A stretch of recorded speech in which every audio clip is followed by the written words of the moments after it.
The morning sun cast long shadows across the dusty compound as Master Chief Jake Morrison adjusted his tactical gear.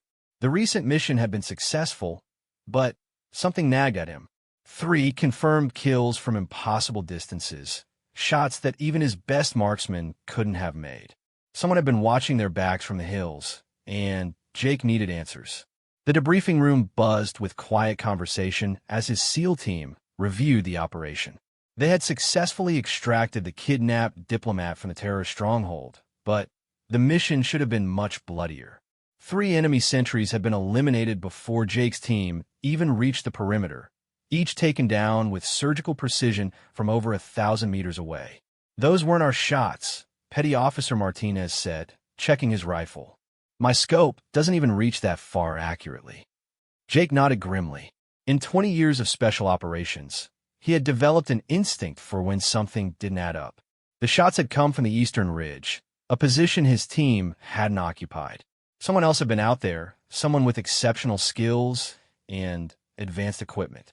The intelligence reports mentioned rumors of a lone sniper operating in the region, taking out high-value targets with supernatural accuracy.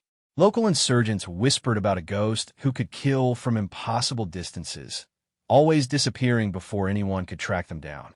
Jake had dismissed these stories as folklore until now. Lieutenant Colonel Sarah Chun walked into the briefing room, her expression serious. As the commanding officer of their forward operating base, she rarely involved herself directly in post-mission analysis unless something significant had occurred. "Morrison, I need to speak with you privately," she said, motioning toward her office. Jake followed her down the corridor, past armed guards and reinforced doors. The colonel's office was sparse but functional, dominated by maps of the region and secure communication equipment. She closed the door and activated a signal jammer, ensuring their conversation would remain private. "What do you know about the shots that saved your team yesterday?" she asked directly. 3 kills from the eastern ridge, approximately 1,200 meters out. Whoever made them has professional training and top-tier equipment. The angles and timing suggest someone with intimate knowledge of our operation, Jake replied. Colonel Chin walked to her window, looking out at the mountains surrounding their base. "We've been tracking unusual sniper activity in this region for 6 months. Always the same pattern. Precise eliminations, no witnesses, no trace evidence. The targets have all been high-priority insurgent leaders or threats to coalition forces." She turned back to face Jake. "Yesterday's intervention saved your entire team from a potential ambush. Whoever is out there, they're on our side. But we need to make contact." Jake understood the implications. An unknown sniper with that level of skill could be a valuable asset or a potential security risk. "Want my orders, ma'am? Take a small reconnaissance team to the eastern ridge. Search for any evidence of the sniper's position. If you make contact, determine their identity and intentions." "But, Morrison," she paused, her expression growing more serious. "Approach with extreme caution. Anyone capable of those shots could eliminate your entire team before you even knew they were there." 2 hours later, Jake led a 3-man team up the rocky terrain of the eastern ridge. Staff Sergeant Williams handled communications, while Corpsman Rodriguez carried medical supplies and additional ammunition. They moved slowly and deliberately, scanning for any signs of the mysterious sniper's presence. The climb was treacherous with loose rocks and hidden crevices that could easily break an ankle. After an hour of careful navigation, they reached the approximate position where the shots had originated. Jake immediately noticed subtle signs that someone had been there recently. A small depression in the ground showed where someone had lain prone for an extended period. Nearby, tiny scratches on the rocks indicated the placement of a bipod. Most telling were 3 small brass casings, partially buried in the dirt. Jake carefully collected them, noting the unusual markings on the cases. "Chief, you need to see this," Williams called softly from a position 30 meters away.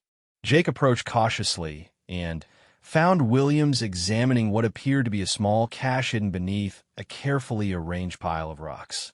Inside was a waterproof container holding a detailed map of the region, marked with numerous positions and dates. Many of the marked locations corresponded to known insurgent activities over the past several months. Whoever this is, they've been tracking enemy movements for a long time, Rodriguez observed, studying the map over Jake's shoulder. The marking showed a level of intelligence gathering that impressed even Jake's experienced eye. The mysterious sniper hadn't just been randomly eliminating targets. They had been conducting systematic surveillance and removing key threats to coalition operations. As they continued their search, Williams noticed something glinting in the afternoon sun about 50 meters further up the ridge. The team approached cautiously and discovered a small mirror positioned to reflect sunlight in a specific direction. Jake realized it was pointing directly toward their base's observation tower. "It's a signal mirror," he said, understanding dawning on him. Whoever was here wanted us to find them. The realization that the sniper had deliberately left clues changed everything. This wasn't just a chance encounter. Someone wanted to make contact, but on their own terms. Jake studied the surrounding terrain, looking for any additional signs or messages. Hidden beneath another rock pile, they found a second waterproof container. This one contained a single sheet of paper with coordinates and a time. Today's date, 1800 hours. The location was a small valley approximately 3 kilometers to the north, an area Jake knew would provide good cover and multiple escape routes. "They want to meet," Williams said, stating the obvious. Jake checked his watch. It was already 1,630 hours, giving them less than 90 minutes to reach the designated location. The timing suggested the sniper had been watching them, knowing exactly when they would discover the message. "We're going," Jake decided, "but we approach with full tactical awareness. This could be a trap, or it could be the break we've been looking for." The team packed their equipment and began moving toward the coordinates. Jake's mind raced with possibilities. Who was this mysterious sniper? Were they military, intelligence, or something else entirely? The level of skill and equipment suggested extensive training, but the lone wolf operating style was unusual for regular military units. As they descended from the ridge, Jake couldn't shake the feeling that they were being watched. The sniper had demonstrated the ability to observe and eliminate targets from extreme distances, meaning they could be anywhere in the surrounding mountains. The thought was both unsettling and oddly reassuring, given that this person appeared to be protecting coalition forces. The sun was beginning to set as they approached the designated meeting area. Jake positioned his team in defensive positions around the small valley, while he approached the exact coordinates alone. The location was a cluster of large boulders that provided excellent concealment and overlooked positions. As 1800 hours approached, Jake waited in the growing shadows, his weapon ready, but not aggressively positioned. He had no idea what to expect, but years of experience had taught him that patience was often the key to successful operations. At exactly 1800 hours, a voice spoke from somewhere behind the rocks, clear and confident, but impossible to locate precisely. "Master Chief Morrison, I've been expecting you." The voice was female, with an accent he couldn't immediately place. Professional, controlled, but with an undertone that suggested extensive combat experience. Jake remained still, knowing that any sudden movement could end the conversation permanently. "I'm here to talk," he called out. "You saved my team yesterday. I'd like to know who I'm thanking." There was a long pause before the voice responded. "That depends on whether you're prepared to hear the truth, Chief. Some secrets are more complicated than they appear." Jake sensed this was a critical moment. His response would determine whether this mysterious ally revealed themselves or disappeared forever into the mountains. "I've been in this business long enough to handle complicated truths," he said firmly. "My team and I are alive because of your actions. That earns you a conversation at minimum." A figure emerged from behind the largest boulder, moving with the fluid grace of someone completely comfortable in combat environments. Jake's first impression was of someone smaller than he had expected, wearing modified military gear that bore no identifying marks or flags. The person kept their distance, maintaining tactical advantage while allowing Jake to see them clearly. The sniper was indeed a woman, as her voice had indicated. She appeared to be in her 30s, with short dark hair and intense eyes that seemed to catalog every detail of her surroundings. Her weapon was a custom rifle Jake didn't immediately recognize, equipped with an advanced scope system that probably cost more than most soldiers made in a year. "You can tell your men to relax," she said calmly. "If I wanted you dead, you would have died on the ridge before you found my first cache." Jake spoke into his radio, instructing his team to maintain position but stand down from high alert. He studied the woman more carefully, noting details that suggested extensive military training. Her posture, weapon handling, and situational awareness all indicated professional experience at the highest levels. "I'm Master Chief Jake Morrison, U.S. Navy SEALs," he said, taking a calculated risk by providing his real name and unit. "I know exactly who you are, Chief," she replied. "I've been tracking your operations for 3 months.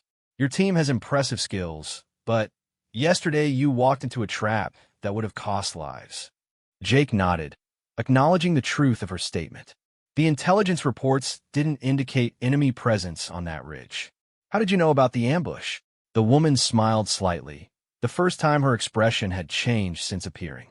"Because I've been hunting those specific insurgents for 6 months.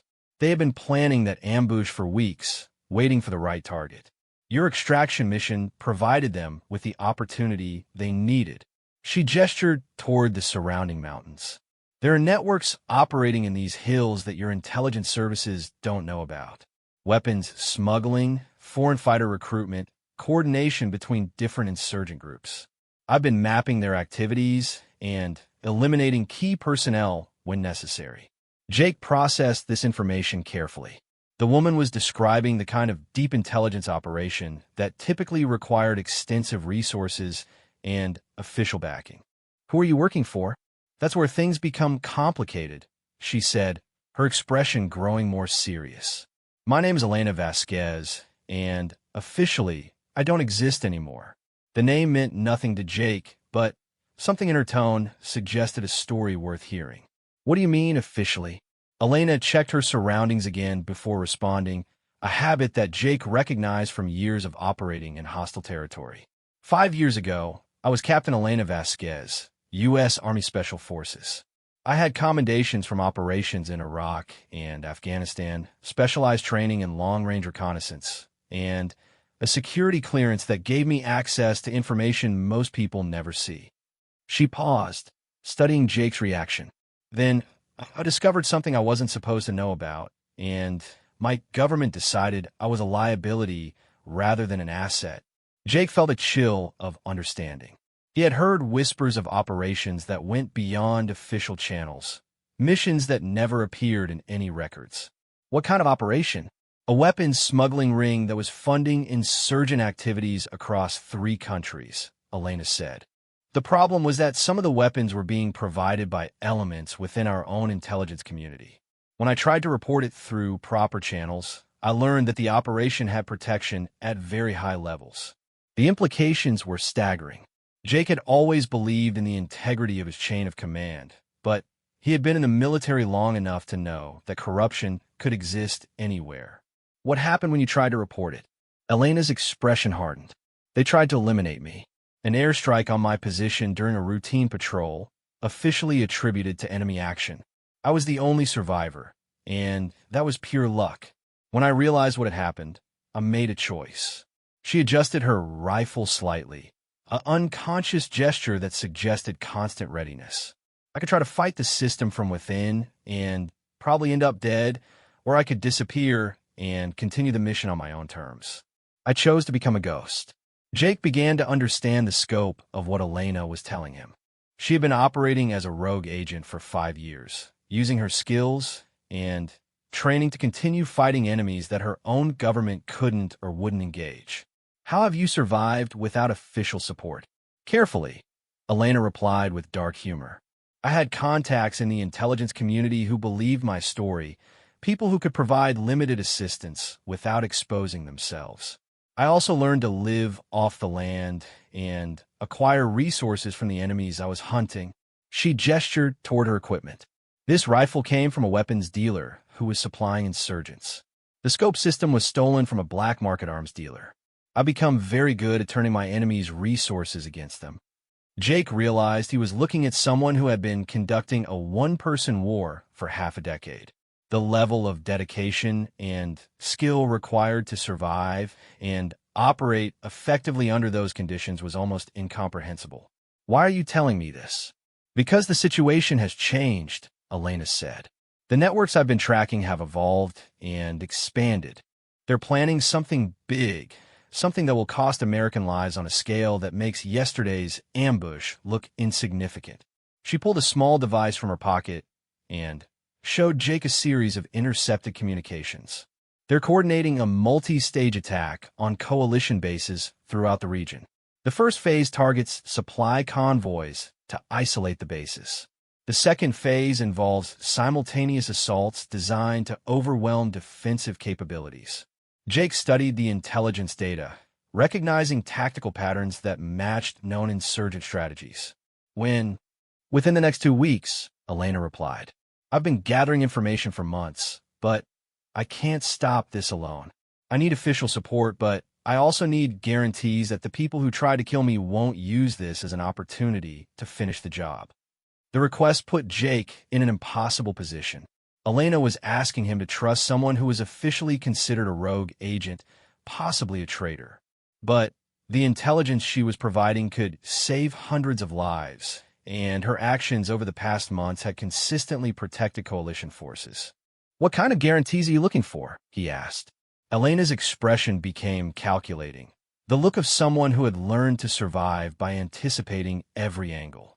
I want a meeting with someone high enough in the command structure to authorize protective measures, but low enough to avoid the corruption that put me in this situation. Someone like your Colonel Chun. Jake was surprised she knew about his commanding officer. You've been watching our base that closely? Chief, I've been watching everything in this region for months. I know the schedule of your supply convoys, the rotation patterns of your sentries, and the personal habits of your senior officers. It's the only way I've stayed alive. The depth of Elena's surveillance was both impressive and concerning. She had been operating practically next door to their base without being detected, gathering intelligence that could have been used for hostile purposes. How do I know you're telling the truth? Elena seemed to have expected this question. She pulled out a small package and tossed it to Jake.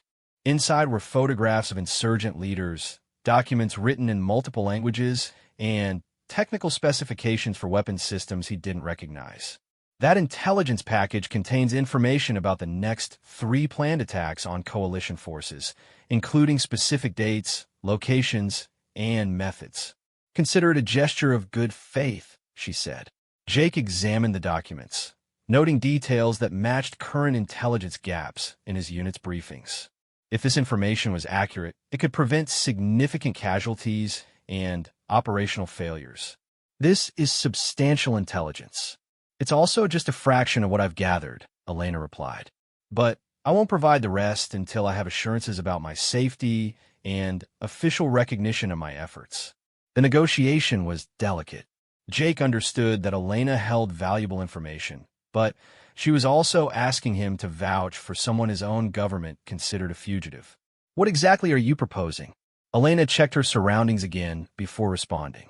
A formal debriefing with your intelligence officers, full disclosure of my intelligence gathering over the past 5 years, and assistance in stopping the planned attacks. In exchange, I want protection from the people who try to kill me and official recognition that I've been serving American interests. Jake considered the proposal. Elena was offering to trade years of intelligence work for safety and legitimacy. But accepting her offer would require him to trust someone whose story he couldn't verify and whose methods operated outside normal military channels. I'll need to discuss this with my commanding officer, he said finally. Elena nodded as if she had expected this response. I'll give you 24 hours to arrange a meeting. After that, I disappear again, and you'll have to stop the attacks without my intelligence. She began moving toward the rocks where she had hidden, then paused and looked back at Jake. Chief, there's one more thing you should know. The corruption that put me in this situation hasn't been eliminated. It's gotten worse. Some of the people in your chain of command may not be as trustworthy as you believe. With that warning, Elena disappeared into the rocky terrain with the same silent efficiency she had shown throughout their encounter. Jake stood alone in the gathering darkness, holding intelligence that could save lives, but came from a source his own government might consider an enemy.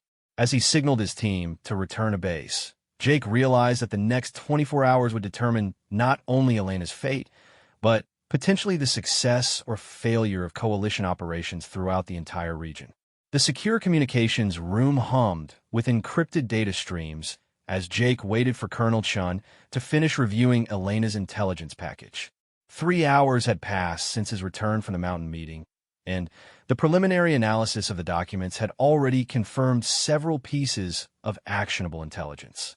"Morrison, this is extraordinary work," Colonel Chun said, looking up from the translated documents.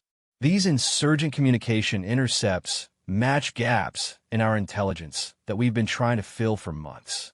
If this woman has been operating alone, her capabilities exceed most of our dedicated intelligence units." Jake shifted uncomfortably in his chair. "Ma'am, there's more to discuss. She's requesting a formal meeting to share additional intelligence, but she wants guarantees about her safety." The colonel's expression grew more serious as Jake relayed the details of Elena's background and her claims about government corruption. When he finished, Chun stood and walked to the secure phone system mounted on the far wall. "I need to make some calls before we proceed," she said. "What you're describing has implications that go beyond our operational authority. If there's any truth to her claims about corruption at high levels, we need to be extremely careful about who we involve." While Colonel Chun made her encrypted calls, Jake reviewed the intelligence package again. The level of detail was remarkable, showing insurgent supply routes, safe house locations, and planned attack timelines that their own reconnaissance had missed. Elena had clearly been conducting professional-grade intelligence gathering for years. An hour later, Colonel Chun returned with a grim expression. "I've spoken with General Martinez at CENTCOM and Director Walsh from the Defense Intelligence Agency. Elena Vasquez's military record confirms her story up to a point. She was indeed a decorated Special Forces captain who disappeared during a patrol 5 years ago." Jake felt a mixture of relief and concern. What does that mean for her request? "It means we're walking into a situation with significant political implications," Chun replied. "If she's telling the truth about corruption, there are people in very high positions who want her dead. If she's lying or compromised, she could be feeding us false intelligence for unknown purposes." The colonel activated the room's additional security protocols before continuing. "General Martinez has authorized a limited intelligence exchange. We can meet with her under controlled circumstances, but we need absolute operational security. No one outside this room can know about the meeting until it's completed." Jake understood the precautions. If Elena was right about corruption in their chain of command, any leak could result in her assassination or the compromise of critical intelligence. What are the terms of the meeting? "Neutral location, limited personnel, and full documentation of all intelligence she provides," Chun said. "If her information proves accurate and actionable, we'll consider protective measures."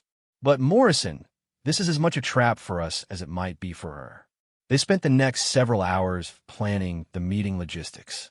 The location would be an abandoned mining facility 20 kilometers from base, a site that provided good visibility and multiple escape routes for both parties.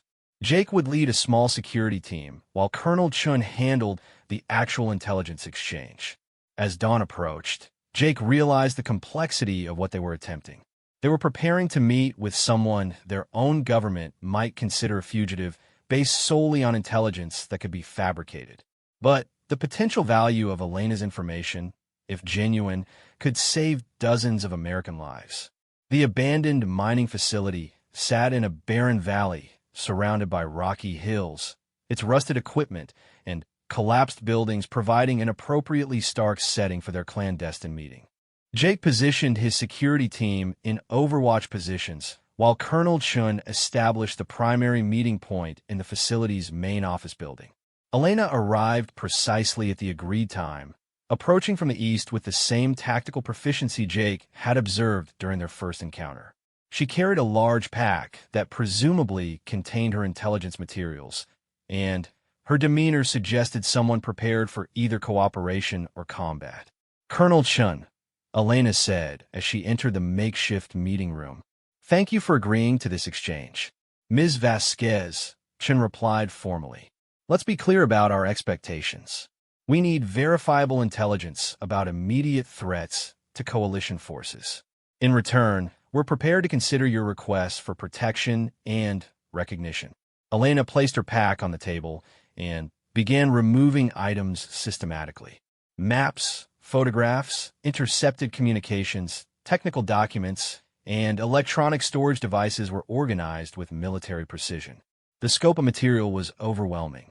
This represents 5 years of intelligence gathering on insurgent networks operating throughout this region, Elena said. "I've documented weapons flows, foreign fighter recruitment, financial networks, and planned operations against coalition forces." Colonel Chun examined the materials while Jake maintained security awareness. The intelligence appeared genuine and detailed beyond what any individual should have been able to gather alone. "How did you obtain communications intercepts without official electronic surveillance equipment?" Elena smiled grimly. "I learned to improvise. Captured insurgent cell phones, tapped communication lines, and occasionally more direct methods of information gathering. When you're operating without support, you become creative." She pulled out a series of photographs showing weapons caches and meeting locations. "These document the planned multi-stage attack I mentioned to Chief Morrison. Phase 1 begins in 6 days with simultaneous attacks on 3 supply convoys. The goal is to isolate forward operating bases Delta, Echo, and Foxtrot." Jake studied the tactical diagrams, recognizing the sophistication of the planning. "This level of coordination requires significant resources and leadership. That's where the story becomes more complicated," Elena said. "The insurgent networks have been receiving support from sources they don't fully understand. Weapons, communications equipment, and tactical intelligence that exceeds their normal capabilities." Colonel Chun looked up from the documents. "What kind of support?" Elena pulled out a set of photographs showing weapon serial numbers and technical specifications. "American-made weapons and communications gear, delivered through channels that bypass normal arms control protocols. Someone with access to military supply networks has been providing insurgents with equipment identical to what we use." The implications were staggering. Jake recognized the weapon types from the photographs, knowing they were restricted military hardware that shouldn't exist outside official channels. "You're saying someone in our own supply chain is arming insurgents?" "I'm saying the evidence points to systematic diversion of military resources to hostile forces," Elena replied carefully. "Whether that's corruption, incompetence, or deliberate sabotage is something your investigators will need to determine." Colonel Chun gathered the photographs and documents, her expression growing more grave. "Do you have information about who might be responsible?" Elena hesitated before responding, clearly weighing her words. "I have suspicions based on patterns I've observed, but accusations without absolute proof will be dangerous for everyone involved. What I can provide are the supply chain documents and delivery schedules that show how the weapons reached insurgent hands." She pulled out a thick folder containing shipping manifests and inventory reports. These documents trace specific weapon batches from military warehouses to insurgent caches. The pattern suggests someone with high-level access to logistics systems. Jake realized they were looking at evidence of betrayal at the highest levels of military operations. "How did you obtain classified logistics documents?" "Carefully, and over a long period of time," Elena replied. "Some were captured from insurgent leaders who kept records for their own protection. Others were obtained through contacts who shared my concerns about operational security." Colonel Chun spread the documents across the table, studying the patterns Elena had identified. "This is substantial evidence of serious security breaches. But why didn't you bring this to official attention sooner?" Elena's expression hardened.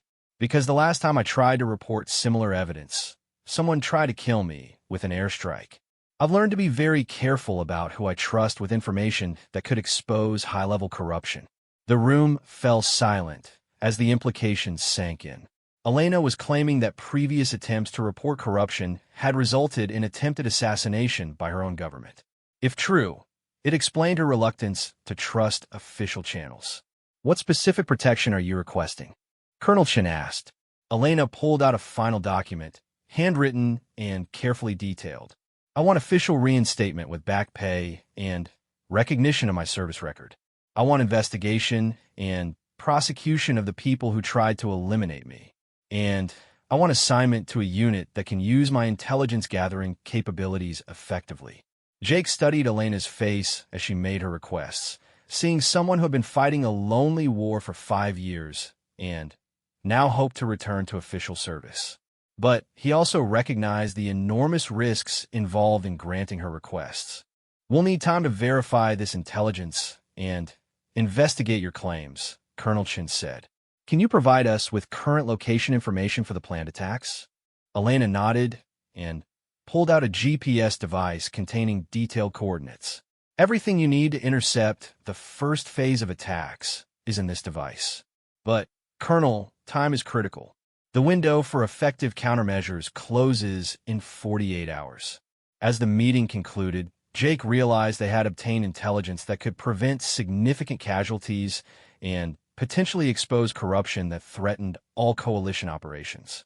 But acting on Elena's information would also commit them to protecting someone their own government might consider a traitor. Colonel Chun gathered all the materials and prepared to leave. Ms. Vasquez will begin verification immediately. Where can we contact you with our decision? Elena shouldered her pack and checked her weapon. You can't contact me. I'll contact you in 24 hours for your answer. If you decide to move forward, I'll provide additional intelligence and support. If not, I disappear again and you're on your own. As Elena left the facility with the same silent efficiency she had shown throughout their acquaintance, Jake realized that the next 24 hours would determine the fate of hundreds of coalition personnel and potentially reshape their understanding of who they could trust in their own command structure.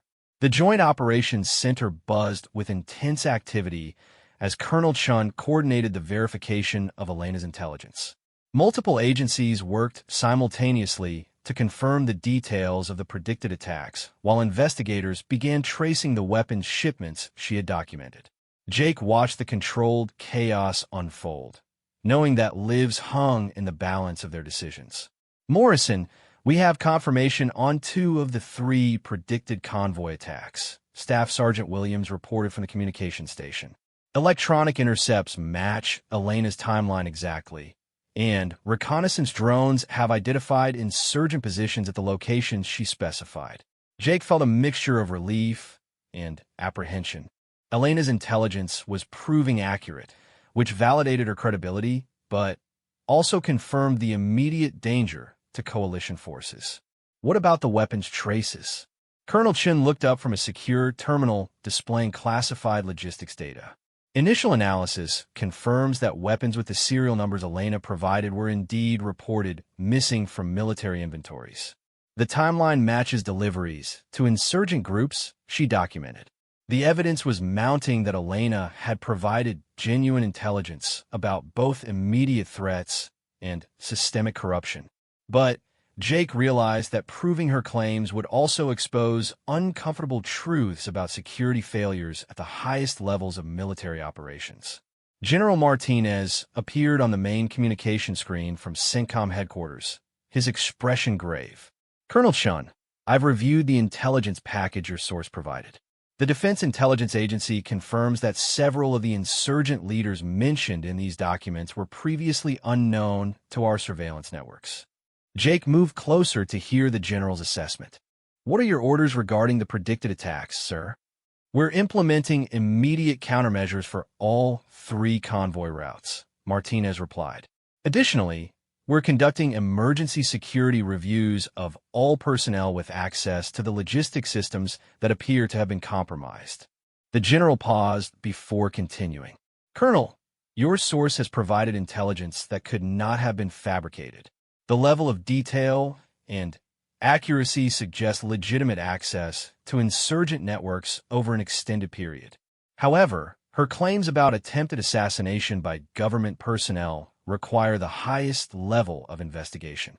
Colonel Chin activated additional security protocols before responding. Sir, she's requesting a 24-hour decision on protection and reinstatement. Given the accuracy of her intelligence, what are your recommendations? General Martinez consulted documents off-screen before answering. I'm authorizing limited protective measures pending full investigation.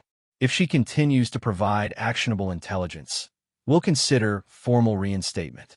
But, Colonel, this situation has attracted attention at the Pentagon level.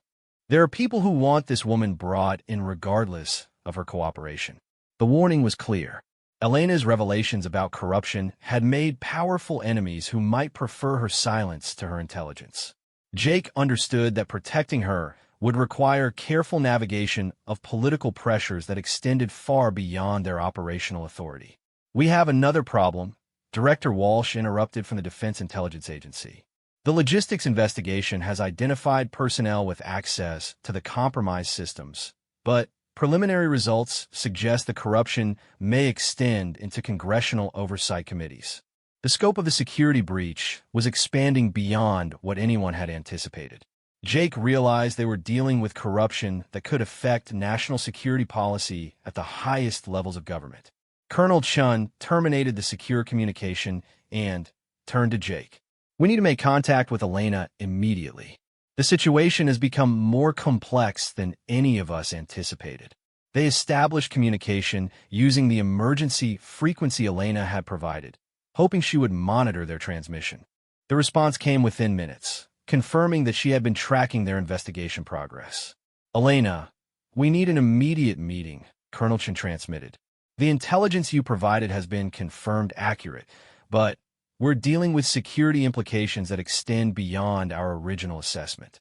Elena's response was characteristically direct. I'm not surprised the corruption runs deeper than you expected.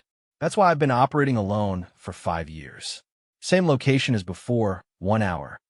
As they prepared for the second meeting, Jake realized that Elena had anticipated the complexity they were discovering. Her years of lone operation suddenly seemed less like paranoia and more like realistic assessment of the threats she faced. The return trip to the abandoned mining facility revealed additional security measures that Elena had implemented. Jake spotted evidence of surveillance equipment and defensive positions that hadn't been present during their first meeting. She was clearly taking no chances with her safety. Elena arrived with additional equipment and a more heavily armed configuration than before. Her demeanor suggested someone prepared for the possibility that this meeting might be their last opportunity for cooperation. Colonel, I assume your investigation confirmed my intelligence, she said without preamble. Confirmed, and then some, Chin replied. The corruption extends further than we initially understood. We're prepared to offer protection and consider reinstatement, but we need complete cooperation and additional intelligence about the networks you've identified. Elena studied both officers carefully before responding. Before I provide anything else, I need to know who else has access to this information. My survival depends on limiting knowledge of my location and activities. Colonel Chun consulted a secure tablet before answering. General Martinez at CENTCOM, Director Walsh at DIA, and a small investigation team at the Pentagon. All personnel have been briefed on operational security requirements. That's already too many people, Elena said grimly. In my experience, the larger the circle of knowledge, the greater the chance that information reaches hostile parties. Jake understood Elena's concern, but he also recognized the impossibility of conducting a major investigation with only a handful of personnel. What specific threats are you concerned about? Elena pulled out a series of photographs showing personnel files and organizational charts. I've identified at least 6 individuals in logistics and intelligence positions who appear to be facilitating weapons diversions. 3 of them have security clearances that give them access to operational planning at your level. The revelation that suspected traitors had access to current operational information was deeply disturbing. Jake realized that their own planning sessions might be compromised by the very people they were investigating. Do you have evidence against specific individuals? Colonel Chin asked. Elena spread the photographs on a makeshift table, pointing to personnel files she had somehow obtained. Major Robert Stevens in logistics coordination has been approving shipments that don't match inventory records. Captain Lisa Wong in communications has been accessing operational plans outside her authorization. Civilian contractor David Park has been modifying delivery schedules without proper oversight. The level of detail in Elena's investigation was remarkable, showing surveillance and analysis that would have required years of careful work. Jake wondered how she had gathered such specific intelligence while remaining undetected by security services. How did you identify these individuals? Colonel Chin asked. Elena's expression became more guarded. Through careful observation and analysis of patterns that others missed or ignored. When you're operating outside official channels, you learn to see connections that compartmentalized organizations don't notice. Jake sensed there was more to Elena's methods than she was revealing, but he also understood her reluctance to expose all her techniques. What do you recommend for next steps? Elena pulled out a detailed operational plan that she had clearly prepared in advance. Immediate security isolation of the identified personnel, comprehensive review of all operations they've had access to, and coordination with friendly intelligence services to trace the weapons networks they've been supporting. The plan was professionally detailed and strategically sound, showing that Elena understood the broader implications of the corruption she had uncovered. But Jake also recognized that implementing her recommendations would require resources and authority beyond their current level. Elena, your intelligence has been invaluable, but the scope of this investigation now requires involvement of agencies we can't fully control, Colonel Chin said. We can offer protection during the investigation, but we can't guarantee what happens afterward. Elena nodded as if she had expected this response. I understand the limitations of your position, but I also know that once I enter official custody, my ability to continue gathering intelligence will be severely limited. She gathered her materials and prepared to leave. I'll provide you with complete documentation of everything I've discovered over the past 5 years. In return, I want your personal guarantee that you'll continue pursuing the investigation, even if higher authorities try to shut it down. Jake looked at Colonel Chun, understanding that Elena was asking them to potentially risk their own careers to ensure justice was pursued. You have our commitment to see this through, he said finally. Elena smiled for the first time since their initial meeting.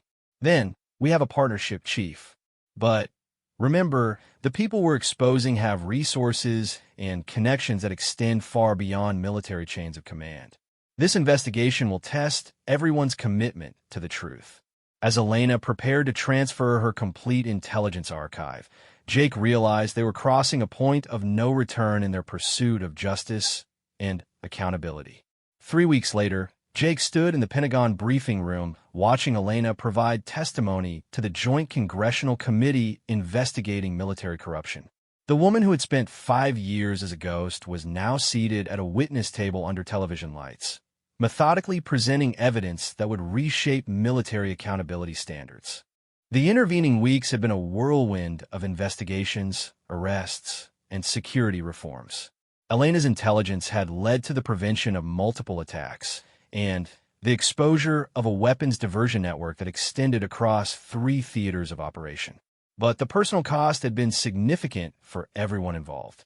Ms. Vasquez, in your assessment, how many coalition personnel might have died if these weapons diversions had continued? Asked Congressman Williams from the Oversight Committee. Elena consulted her notes before responding with characteristic precision. Based on the planned attacks I documented and the weapons capabilities that were being provided to insurgent forces, conservative estimates suggest hundreds of casualties over the next 12 months. Jake watched the committee members absorb the magnitude of what Elena's lone investigation had prevented. The corruption she had uncovered reached into congressional offices, defense contractors, and foreign intelligence services. Her 5 years of solitary work had exposed systemic failures that formal investigation teams had missed. Colonel Chun, now promoted to brigadier general for her role in the investigation, sat beside Elena at the witness table. The methods Ms. Vasquez developed for tracking corruption and insurgent activities are being incorporated into our standard intelligence protocols. Her work represents the most significant counterintelligence success in recent military history. The committee chairman reviewed his notes before addressing Elena directly. Ms. Vasquez, you chose to operate outside official channels for 5 years rather than trust established reporting systems. Do you believe such extreme measures were necessary? Elena's response reflected the careful consideration she had given to this question throughout the investigation. Congressman, when official reporting channels are compromised by the very corruption you're trying to expose, traditional methods become ineffective. I chose survival and mission continuation over procedural compliance. Senator Rodriguez leaned forward in his chair. But your methods included theft of classified documents, unauthorized surveillance of military personnel, and elimination of enemy targets without official authorization. How do we balance the valuable results against the questionable methods? Jake felt tension in the room as Elena prepared to address the moral complexity of her actions. This was the central question that had dominated debates throughout the investigation process. Senator, I operated under the same rules of engagement that govern all military personnel in hostile territory, Elena replied. I identified enemy targets, gathered intelligence on hostile activities, and took action to protect coalition forces. The only difference was that I lacked official support structure. She paused, gathering her thoughts. As for unauthorized activities within our own systems, I was investigating suspected traitors who were causing American deaths. When official channels are compromised, extraordinary measures become necessary to preserve mission integrity. The hearing continued for several more hours, covering technical details of Elena's intelligence methods and the broader implications of the corruption network. Throughout the proceedings, Jake observed Elena's transformation from hunted fugitive to respected witness, her credibility established through results rather than official recognition. Following the hearing, Jake accompanied Elena and General Chun to a secure debriefing facility where they would finalize Elena's transition back to official military status. The past months had proven her value beyond any doubt, but questions remained about her future role. Elena, you've been offered several positions within military intelligence and special operations, General Chun said, as they reviewed personnel documents. What are your preferences for assignment? Elena considered the options carefully. I want to establish a new unit focused on identifying and countering internal security threats. The corruption we exposed wasn't unique to this region, and traditional security protocols are inadequate for detecting systematic betrayal. Jake understood Elena's reasoning. Her unique experience operating outside normal channels had given her insights into vulnerabilities that conventional security measures couldn't address. What kind of unit are you envisioning? Small teams with broad investigative authority and direct reporting to senior leadership, Elena replied. Personnel who understand that protecting national security sometimes requires challenging established institutions and procedures. General Chin nodded thoughtfully. The Pentagon is already developing proposals for enhanced counterintelligence capabilities based on your recommendations. Your experience would be invaluable in establishing such programs. As they completed the administrative processes for Elena's reinstatement, Jake reflected on the extraordinary journey that had brought them to this point. A chance encounter during a mountain rescue had revealed corruption that threatened coalition operations throughout multiple theaters. Jake, I wanted to thank you for taking the risk to trust me, Elena said as they prepared to leave the facility. Most people in your position would have reported my contact and let others decide my fate. Jake thought about the decision he had made in that mountain valley weeks ago. You saved my team's lives and provided intelligence that prevented dozens of attacks. The risk was worth taking. Elena smiled, the relaxed expression of someone who no longer needed to maintain constant vigilance. I've been offered the rank of Major and command of the new counterintelligence unit we discussed. Would you be interested in transferring to provide operational support? The offer surprised Jake, but it also represented an opportunity to continue working with someone whose capabilities he had come to respect enormously. What would that involve? Leading security teams that support internal investigations, conducting surveillance of suspected threats, and occasionally operating in environments where official military presence isn't feasible, Elena explained. General Chen interrupted their discussion. Actually, both of you should know that the Joint Chiefs have approved establishment of the Special Counterintelligence Task Force. Major Vasquez will command the unit, and Chief Morrison has been selected as senior enlisted advisor if he accepts the position. Jake realized that Elena's experience had created opportunities for entirely new approaches to military security.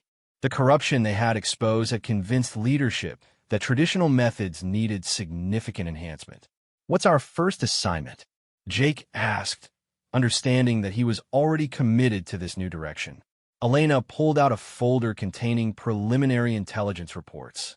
There are indications of similar corruption networks in European and Pacific commands. We'll be conducting comprehensive security assessments and developing improved detection protocols. As they left the Pentagon facility, Jake realized that Elena's 5-year journey from hunted fugitive to respected officer had transformed not only her own life, but potentially the entire military security structure. Her willingness to sacrifice official status for mission integrity had ultimately strengthened the institutions she had been forced to operate outside. 6 months later, Jake stood on a mountain ridge overlooking a different valley in a different country, watching Elena coordinate surveillance of suspected corruption in their new theater of operations. The Special Counterintelligence Task Force had already identified and disrupted weapons diversion networks in 3 locations, building on the methods Elena had developed during her years as a lone operator. Contact established with suspected asset, Elena reported over their secure communication system. Initiating surveillance protocole. Jake monitored the operation from his overwatch position, marveling at how Elena had adapted her solitary techniques for team operations. Her experience operating without support had made her an exceptional leader for personnel who needed to function independently in complex environments. The radio crackled with Elena's voice.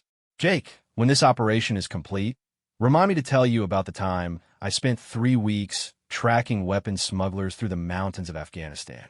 You'll appreciate the techniques I developed for long-range surveillance in hostile territory."